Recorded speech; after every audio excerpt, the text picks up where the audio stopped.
News nation पर आपका बहुत बहुत स्वागत है। आपके साथ मैं हूं राकेश पांडे। सबसे पहले बात लखनऊ की बड़ी खबर है, वहां से भीषण हादसा हो गया है। 5 मंजिला इमारत को गिराने के दौरान जेसीबी मशीन मलबे की चपेट में आ गई।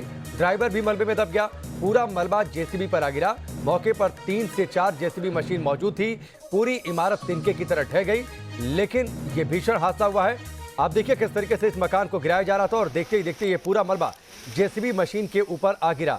ड्राइवर भी मलबे में दब गया।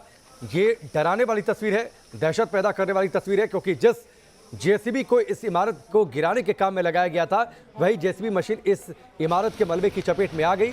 5 मंजिला इमारत गिरी। लेकिन इस दौरान आप देखिए जो जेसीबी मशीन वहां पर मौजूद थी, वो देखते ही देखते इसकी मलबे की चपेट में आ गई।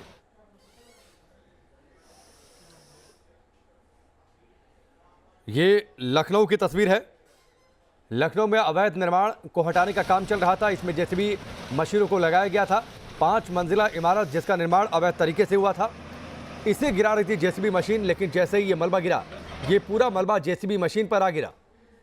जेसीबी मशीन के साथ ड्राइवर भी मलबे में दब गया। करीब 3 से 4 जेसीबी मशीनें वहां पर मौजूद थी। तस्वीर ऐसी है कि जिसने इस मंजर को देखा वो डर गया, उसकी रूह कांप गई, क्योंकि ड्राइवर कितनी मुश्किल स्थिति में होगा। ड्राइवर मलबे में दब गया, उसे अब वहां पर राहत का काम जरूर चल रहा है। अनिल यादव हमारे साथ जुड़ चुके हैं, सीधे उनका रुख करते हैं। अनिल, सबसे पहले जेसीबी मशीन का जो ड्राइवर मलबे में दब गया, अपडेट क्या है? देखिए, ड्राइवर अभी फिलहाल निकाल लिया गया मलबे से, उसकी हालत खतरे से बाहर है। ये बहुत अच्छी बात है कि उसको कोई गंभीर चोट नहीं आई है। जेसीबी मशीन जो थी पूरी मलबे के नीचे आ गई थी, लेकिन उसकी किस्मत थी, जिसे कहते हैं कि जाको राके सैया मार सके ना कोई, वो बच गया है। अस्पताल भेज दिया गया उसको छोटे मोटे इलाज के लिए। और लेकिन ये 100 करोड़ रुपए की एक अवैध इमारत थी, जिसको एलडीए और जिला प्रशासन गिरा रहा था, क्योंकि हेरिटेज जोन में बनी थी और पुरातत्व विभाग से एनओसी नहीं ली गई थी। और इसी दौरान ये हादसा पेश आया। बड़ी बात यह है कि जहां पर तमाम रिपोर्टर्स खड़े थे, जहां हम लोग खड़े थे, मलबा हम लोगों के पास भी लगभग 2 फीट की दूरी पर ही गिरा। किसी को अंदाजा नहीं था कि बिल्डिंग इस तरह से कोलैप्स करेगी कि एक साइड ही गिर जाएगी। पहले माना जा रहा था कि वो एक ही जगह बैठ जाएगी, इस तरह से उसको गिराया जा रहा था, लेकिन वो एक जगह बैठी नहीं और वो एक साइड में कोलैप्स होकर गिर गई। इसलिए ये हादसा पेश आया। लेकिन राहत की बात है कि ड्राइवर की जान दो बच गई है, बातें हैं। जब कई मंजिला इमारत को डिमोलिश किया जाता है तो उसको गिराने का एक तरीका होता है। क्या उन तरीकों को फॉलो नहीं किया गया? क्योंकि जेसीबी मशीन जिस तरीके से पास में खड़ी थी, कुछ और जेसीबी मशीन थी, बड़ा हादसा हो सकता था। आपने अच्छी जानकारी दी कि राहत की खबर है कि ड्राइवर की जान बच गई है, लेकिन यह हादसा और ज्यादा भीषण हो सकता था।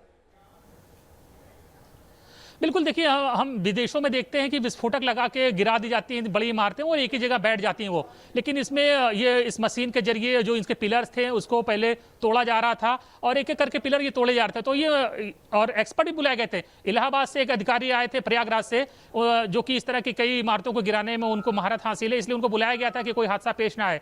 और लेकिन सारी क्या कहते हैं जो तैयारियां थी वो एक तरफ रह गई और इमारत वन साइड में कोलैप्स होकर एक तरफ ही गिर गई। इसलिए ये हादसा पेश आया और बहुत से लोग भी चपेट में आ जाते हैं। लेकिन राहत की बात है कि सभी लोग बच गए। हालांकि वहां पर धूल का गुबार छा गया था और भगदड़ मच गई थी, लोग एक दूसरे के ऊपर गिर रहे थे। लेकिन राहत की बात यही है कि सिर्फ ये जेसीबी मशीन, उसका ड्राइवर ही चपेट में आए थे, बाकी लोग बच गए थे। और अब अंततः खबर आ रही है कि ड्राइवर भी बच गया है और वो जिंदा है। ठीक है, ये राहत की बात है। अनिल, हमसे जुड़ने के लिए, पूरी जानकारी के लिए बहुत बहुत शुक्रिया। तो ये तस्वीर लखनऊ से तस्वीर आई है, जहां पर अवैध इमारत थी, उस इमारत को गिराने का काम चल रहा था जेसीबी मशीन के जरिए।